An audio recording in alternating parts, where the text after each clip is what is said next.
right from left to right, Zach. Raise your hand, we'll get a mic to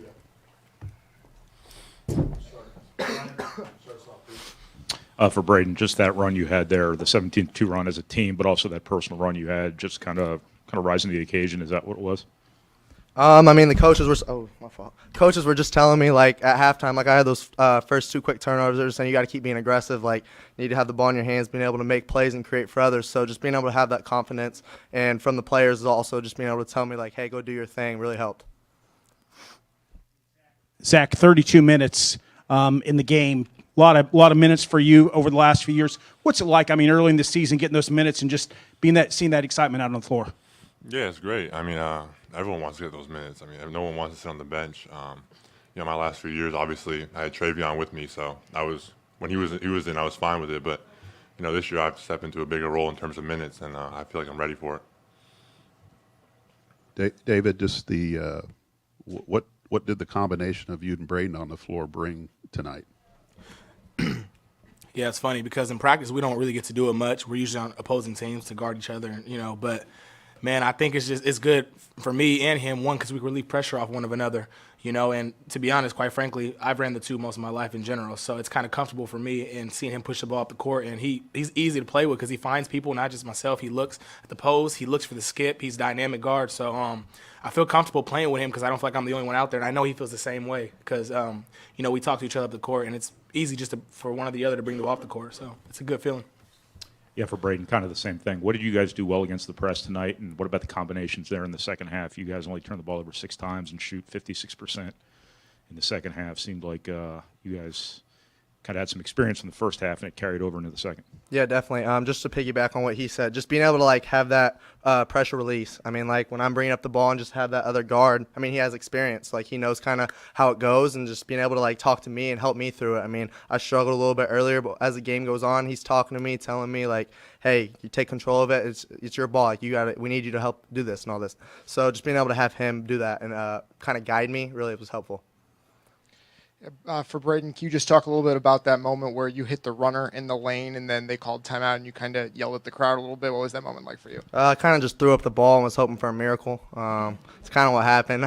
I mean, I kind of got a couple to go, so then, I don't know, the guy was coming over, said, take a charge, so I just kind of just threw it up there, but hope for a prayer, and I guess it went in. So, Zach, what did those two guys help you weather that storm tonight, and how did they bring you guys back to win this game?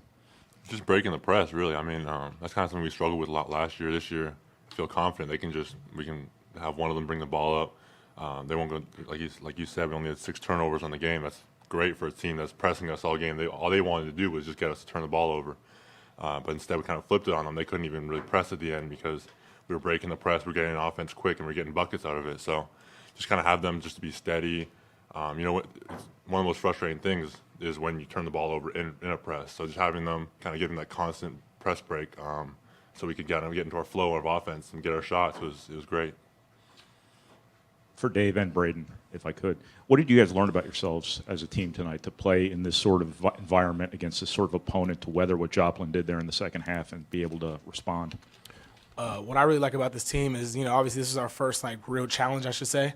And Marquette's a really dynamic team. They got guards who can go shoot and score and different things, but I just like how poised we were throughout the whole game. Obviously a few turnovers and a few mistakes here and there in the beginning of the game, but we stayed poised through the first and the second half.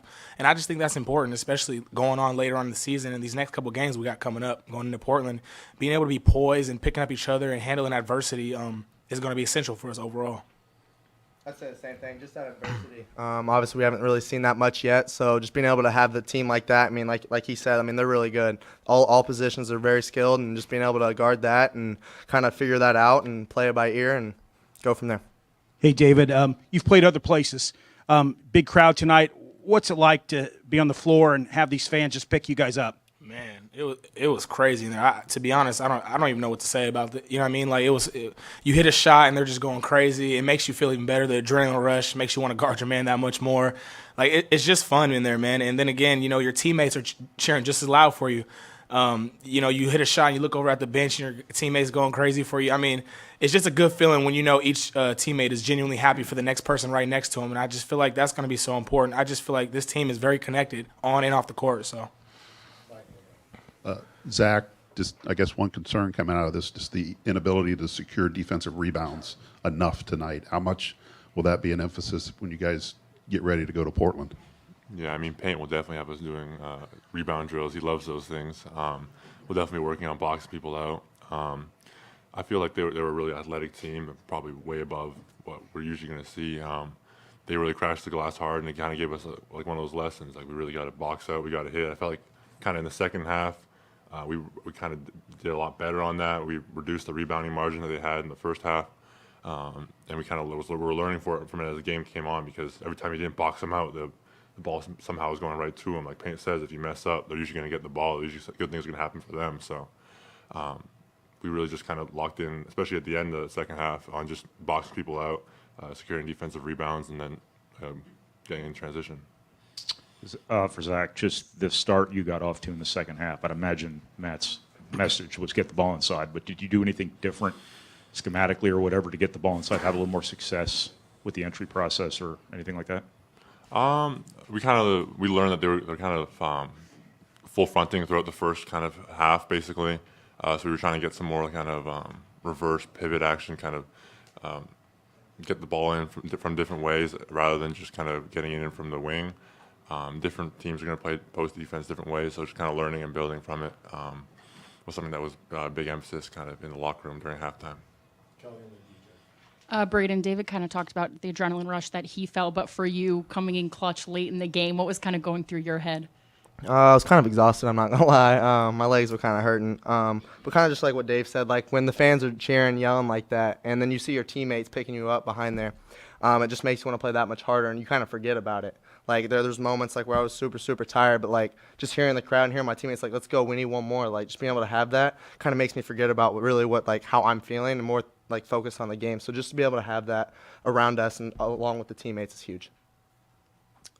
Yeah, for Zach, going back to the rebounding a little bit, Marquette gets 15 offensive rebounds, but they're only able to get 6 second chance points there in the game. Just what do you guys think you guys did as a team well defensively to kind of maintain your composure when some of those moments and there was just chaos, with the ball flying around all over the place? Yeah, I think it comes down to kind of our the chemistry that we have. When the other team gets an offensive rebound, we're not really getting on each other. We're not getting mad at each other. We're not like throwing our hands up and like giving up and kind of giving them easy shots. We're just kind of, had that happened, okay, we're going to move on. We're going to keep playing defense. We're going to play the defense second time, a third time, however many times we need until we get that defensive rebound, and then we're going to go in offense. Is there anything else?